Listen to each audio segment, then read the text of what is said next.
you can talk to them. You can work out your problems more easily, right? You say this, I say this. They can hear you. They can listen to you. They can stay present. These people are going to have a very hard time staying present in a relationship or in an argument, right? She says something to him. He's out the door. When does he come back? I don't know. Maybe tonight, maybe not, maybe tomorrow, right? Maybe they don't speak. And then you get combinations of people who don't speak to each other for a week, 2 weeks. We haven't spoken to each other for a month, right? You hear things like that. That's what happens. Why does it take so long? Because they're still sitting inside their pain. And it wasn't the pain of him leaving, but she thinks it is.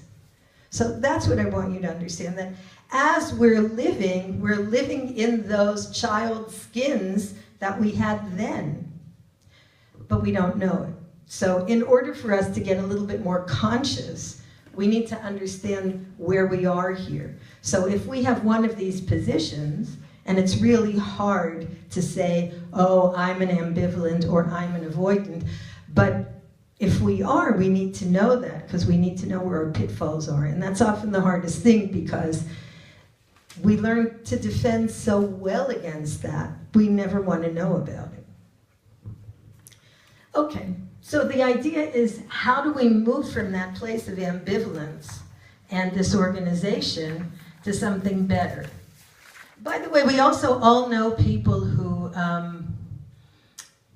well, we're going to be attracted, actually, to this kind of a position. So subliminally, we're going to attract the things that we don't really like so much, because we're used to it.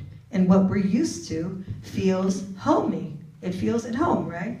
And so people always say, oh, she had such an abusive father. How come she married an abusive husband? That's why. Because that's what she knew. And often I'll see people in the office who will say, it will take them a very, very, very long time. And one day they'll wake up and they'll say, I never realized how abusive my husband was. I just thought it was regular, normal. Well, it was normal for her. And that's how we repeat patterns. So the question is, how do we get over that? How do we get beyond that in order to establish a better relationship? Okay, so the idea is that we're going to try to find a way and a place through which we can actually practice trust. And we call that the conscious relationship, because when you do tikkun, you need to do it consciously.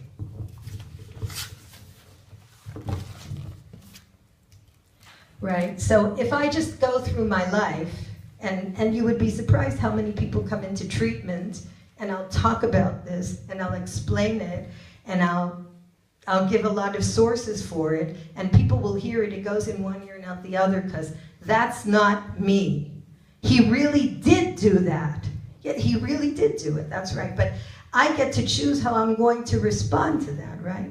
She said that. Yes, she did say it. That's correct, she did say it. What does it mean to you? How are you going to relate to it? And sometimes people will say to me, what do you mean? It's like, how could I not be insulted? And I'll say, by deciding that it's not an insult. By deciding that that's not about you. And if you feel secure enough, it's not going to affect you that way. You actually might be able to help your spouse. Okay, so where does that take us? That takes us to the place where we need to get more secure. How do we get more secure?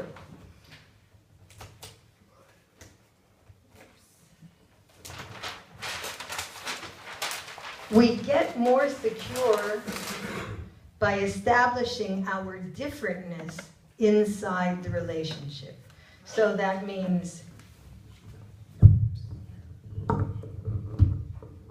you're this, and I'm this. You are one thing, I am another thing. Generally, that's the stage where people start getting really upset. And they'll say, why are you this way? And he'll say, why aren't you this way? Right? Do we recognize those patterns? Why do you have to like that? Why can't you like that? And we go back and forth. I like to be outside. Why do you always want to be outside? I like being inside. It's cozy. I don't know, I like fresh air. You and your fresh air. Why do you have to like fresh air? And we begin to argue about ways that we are, but we really are different. And so beginning by accepting difference as a state of affairs, it really is that way, will really help each person come to see where he is. So, Bush, I wonder if you could help me with that, because I remember that there was a time when you just couldn't listen. Do you remember that? No, actually I don't. That it was really hard for you to listen to anything. Remember that? Remember that? No, I don't remember that. No, don't you remember? No. Like when I used to talk and you wouldn't listen. What I do remember that you didn't have patience. I had important things to say. It wasn't that way. It wasn't like that at all. I remember, like, I would talk and you would either walk out of the room or go outside or do something. You just couldn't listen. It was just, you just couldn't listen. I would sit down and watch a baseball game, and all of a sudden, I listen, have you taken out the garbage today yet? I said, wait. No, it wasn't. You just couldn't. Don't you remember that, Bush? Don't you remember? You just couldn't listen. You were not able to listen. Not right. That's really not right. You have no idea what you're talking about. I remember you'd go into the other room, or you'd go outside, or you just couldn't listen. No, it wasn't that. You don't remember. You don't remember. My God. You don't. You see, you don't remember. Such a convenient No, memory. you have a problem. It's a problem. Yeah, it's a problem. Yeah, you don't. Yes, it's a big problem. Bottom of the ninth Really inning. sorry, we're here in Bottom of front the of ninth inning, and the bases are loaded. The bases are loaded, and you come in and tell me to take out the garbage. It's very embarrassing. We're here in front of a bunch of. You couldn't wait 3 minutes? The count? It's just not true. I'm going to tell them. It's just not true. You couldn't listen. That's what. I have no idea what. What does that feel like? What does that feel like?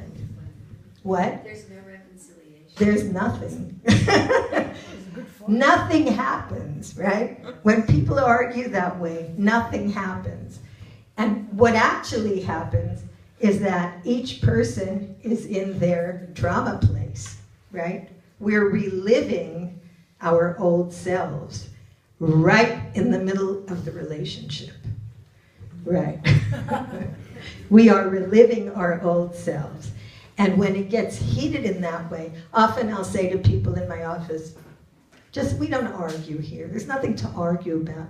We try to understand things. We don't argue, because arguing is like saying that one of us is right and one of us is wrong. And the objective of relationship is to bring two worlds together so we can actually have something creative, something growing, something positive between us. So, how do we do that? How do we create space for two people and not for one?